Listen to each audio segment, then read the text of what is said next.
The case of a local student could rewrite national law. Attorneys for a family with a child with autism will argue before the U.S. Supreme Court. They claim Douglas County schools did not provide their son with an appropriate free public education. Denver 7's Mark Boyle is live now. And Mark, you're finding that this is really a big uphill battle for many families.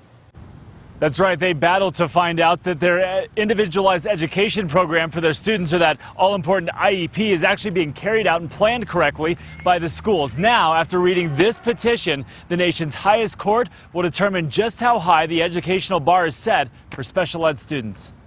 At the center of this 26-page petition to the Supreme Court on behalf of a Highlands Ranch family whose child has autism is one argument. That we're doing well enough by our children with disabilities to allow them to, invest all of this money for an education, and with no greater expectation than basically non-trivial benefit.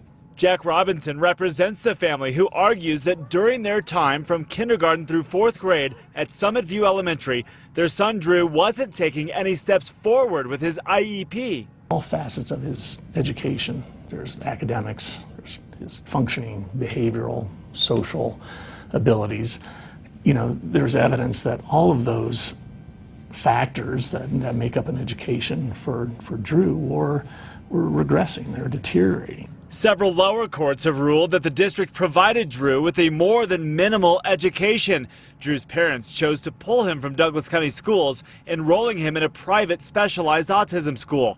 Those in the special education community say SPED parents still have a tough fight every day for their children in our public schools. Because inclusion is written into an IEP doesn't mean it's actually happening in the school, and I think that that's where a lot of the breakdown in the process is coming. So I think that there's steps being made towards appropriate IEPs for kids, but I do think we have a long way to go. Now the case is headed to the U.S. Supreme Court, where they will determine just where the educational bar is set for special education students nationally. And Robinson says oral arguments in front of the Supreme Court will likely be in mid-January, with the decision coming a month or two after that. We're live tonight. Mark Boyle, Denver 7. Mark.